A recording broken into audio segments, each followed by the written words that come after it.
joining us today. I want to acknowledge and thank our fellow mayors, agency heads, and first responders for being here today. As we enter into hurricane season tomorrow, I am proud to say that East Baton Rouge Parish is ready to fully respond with highly trained personnel and equipment needed to assist citizens in hazardous situations. During times of emergency, East Baton Rouge Parish first responder agencies operate as a unified response team, coordinated through the Mayor's Office of Homeland Security and Emergency Preparedness. Today, we are announcing that we have secured federal grant dollars as part of the State Homeland Security Grant Program.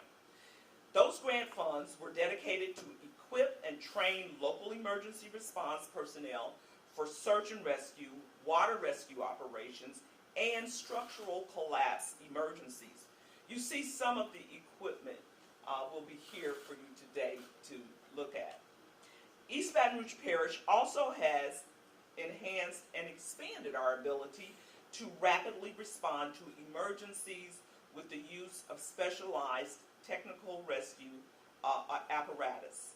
These specialized services provide each department with the capability to minimize injuries or loss of life while protecting the health, safety, and welfare of our citizens.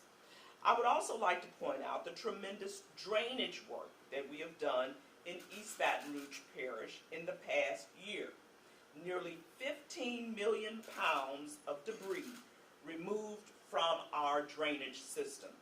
We are prepared, and we want all of our citizens to also be prepared. We all know firsthand that working together is necessary for the security and safety of East Baton Rouge Parish. The relationships we build and share with our local first responders are key in making every area of East Baton Rouge Parish a safe place. Again, thank you to the city leaders, agencies, and first responders who've collaborated and worked hard to proactively establish partnerships that will continue to keep our parish ready to respond to any threat. In closing, I would also like to invite everyone to join us at Red Stick Ready Day, which is this Saturday from 10 a.m. to 2 p.m. at the Raising Cane's River Center. Citizens can interact with community leaders, gain valuable preparedness knowledge, and get Red Stick ready for hurricane season. I hope to see everyone there. At this time, I am going to hand things over to Mayor Barrow. Mayor Barrow? Thank you, Mayor. Good morning. On behalf of the City of Central and the Central Fire Department, represented by Chief Stephen Branscombe, I want to thank everyone, especially the Mayor's Office, for helping secure this grant that they will be using for water apparatus equipment. We all know Central's surrounded by the Co-Meet, the A-Meet, and very often they have performed these rescues in these rivers. So this type of equipment will definitely come in handy throughout the year. So thank you again for this equipment. Thank you so much, Mayor Barrow. Now from the City of Zachary, we're going to have Mayor Ammerline. Thank you, Mayor. On behalf of the City of Zachary, I echo what Mayor Barrow said. Any funds are greatly appreciated. Any kind of equipment that we can buy to help our first responders, I think is a good thing. So with that being said, thanks again. Chief McDavid is here. Assistant Chief Lawrence is here from the Police Department. City of Zachary, I'm sure these funds will be put to good use. So once again, Mayor, thank you for your help and all the first responders for what they do for this community. Thank y'all. Absolutely. Thank you, Mayor Ammerline. For Mayor Waits of Baker, I'm going to ask Angela Machen to come up. Good morning. It's a privilege to be here on behalf of the City of Baker Mayor Darnell Waits to express our sincere appreciation for the partnership that we share with others here today. Thank you, Mayor Broome, for your leadership and to MOSEP, as well as we prepare for this 2022 hurricane season, which I believe has gotten maybe a bit of a head start on us. As we contemplate the average, above average activity forecast for this year, it brings to mind a Maya Angelou quote, hoping for the best, prepared for the worst, and unsurprised by anything in between. Given that perspective, it is appropriate to recognize everyone here that delivers emergency services and participates in support planning. We here all know too well that efforts to prepare our first responders, our staff, and community members literally never stops. It's an honor to serve alongside so many who hold this responsibility sacred. I'm proud that the City of Baker and the Baker Fire Department is actively participating in programs that better equip us to serve. And I very intentionally leave undefined who we serve. Who is the target of our service? Because in the midst of storms, and storms come in many forms, we serve whomever and whatever is in need. We identify as helpers, and that is what we are at the very core, each and every person that you see standing here. In particular, with this grant from Homeland Security, I'm pleased to report that 3 of our firefighters from the City of Baker attended the Swiftwater Rescue Training and associated equipment that went along with that training.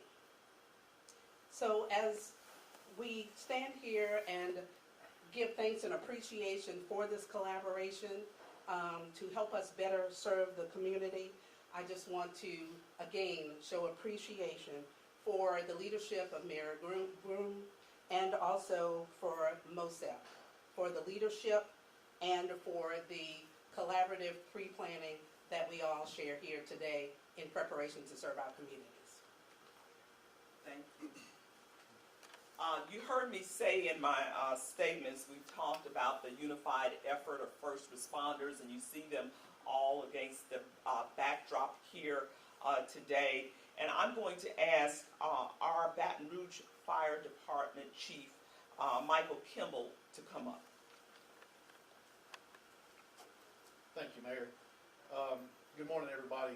I'd like to thank the Parish Advisory Management Committee for allowing these allocations to get this funding to enhance our department assets as we move forward to provide this service to the citizens of this parish. The training that our first responders have underwent will boost the individual and departmental goals to better provide a service as we move forward. As Mayor Broome has mentioned, these departments operate as one unified team. When these events happen to us, we come as one and work together as one group to make sure we provide the service that's needed. The collaboration of the key is preserving the security and safety of East Baton Rouge Parish. The relationship we build at this point in the planning process only helps when these events happen. We're not discussing these events as they happen. We prepare, plan in the future. When the event happens, we know who's doing what and who's moving where. And it works so smooth to know what's going on throughout the process. The entities will continue to keep our area ready and be able to respond to any disaster, man-made or natural disaster that takes place within this parish. This group of people is trained to the highest level to be able to handle any event that takes place. Thank y'all for your time. Thank you, Chief. The sheriff is on his way, but until he arrives, I'm going to ask Major Todd Morris of the Sheriff's Department to come up and give remarks. Thank you, Mayor. On behalf of Sheriff Gotro, he is on his way. He got tied up at a late meeting. But Sheriff Gotro has ensured that our personnel are ready to respond and work collaboratively with all of our first responders here. We've attended a training class. We hold training classes together jointly throughout the year to ensure that we're prepared for any disaster that may come to our community. And so we're fortunate for our collaborative, and Sheriff Gotro is too, and having the necessary resources to be able to respond to any emergency. And Sheriff Gotro and his staff and our Maritime Response Unit is prepared to continue this collaborative effort and working side by side. And it is a plan that we have in place, as Chief Kimball said. It's just a matter of us uniting that plan and putting it into place because of everything's worked out logistically. We know what equipment everyone has and who's going to respond and how this is going to work seamlessly with all of our efforts combined together as one just to better serve our community. But thank you very much. Thank you, Major. I would be remiss if I did not thank our team here at MOSEP under the leadership of Clay Reeves. They do an awesome job of helping to convene the collaboration and our partners.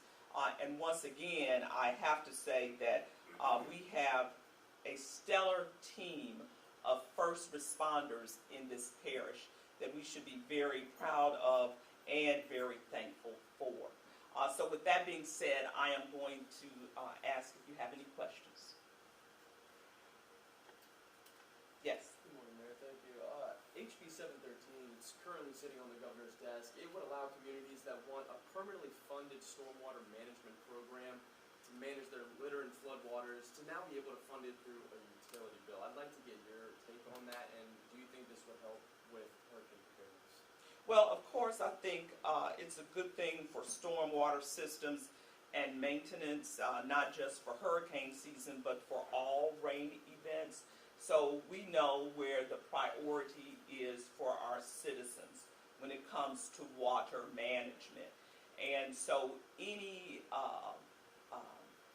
that we can do from a policy point of view, from an appropriation point of view, to help us continue to stand up water management so that our citizens are not negatively impacted, I feel that's a step in the right direction. And do you think it would help more if the parish was able to customize their own program? Absolutely. Yes. Mr. Mayor, there was an issue with Ida with Entergy. Have you spoken at all with them about how they can get people's power back and running if there is an issue?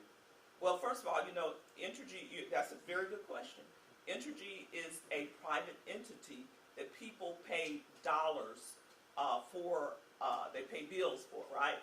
And so I'm always encouraging people to hold everybody accountable, not just government, but private companies. And Entergy has been a good partner. Their accountability is with the Public Service Commission. I've not had any recent talks with them, but in prior talks and prior meetings, it's my understanding that they certainly know the impact. They certainly know the concerns that our citizens have during this time. So I would think, just like we all do, when you experience a challenging season or a challenging time where perhaps they recognized during the last situation with Hurricane Ida some things that they could improve on, I would not be surprised if they're working on that right now. Clay, do you have any insight on that? Or I gave a great response there, okay. Any other questions? Yes. Of course, hurricane season starts tomorrow. And for many people, when it comes to flooding, when it comes to damage, they get nervous. So what do you have to say to those who, kind of have that PTSD? Yeah, I totally get it that the citizens of East Baton Rouge Parish have been through a lot, from the 2016 flood to Hurricane Ida to one situation after another. And I certainly understand how they feel. My home was flooded in 2016, so I get it when there's a little elevated anxiety that occurs. But I want everyone to do what we have talked about here, and that's to be red stick ready. Every time we have a major event, it should prompt all of us to be more prepared. I'm more prepared than I was in 2016 when my house flooded. And so, once again, we're having this event at the River Center this Saturday. My encouragement to diffuse the post-traumatic stress syndrome is to come out Saturday, talk to the first responders, see what you can do to become better equipped if we do have to deal with a hurricane. All right, we have time for one more question. Yes. Thank you, Mayor. Just piggybacking off the Entergy question that you had, there were a lot of these cooling centers that were set up. I know I went to Baker where they were distributing ice to residents who didn't have power. Has any more thought been put into how we might respond to a situation where there is no power in the middle of the city? Is that something you guys have taken a look at? Yeah, that's part of our preparation and planning. And we always think about whether it's a cooling center, whether it's shelters, etc. We don't roll out those specific plans for for emergencies until we have one in many instances. Because, for example, we don't want to say anything today about a proposed cooling center and someone write that down and they go there in case we have a incident and that particular cooling center has been shifted or that particular shelter has been shifted because of numbers or other impact. So we will roll out that information at the appropriate time, but we have included that in part of our preparation. All right. Well, thank you, everyone. Thank you all for being here today. Thank you all for being here. Here's some of the examples of the equipment. Oh yeah, this is some of the equipment right there. It's the equipment of the, of what? That's some of the training equipment. You want to tell them more about the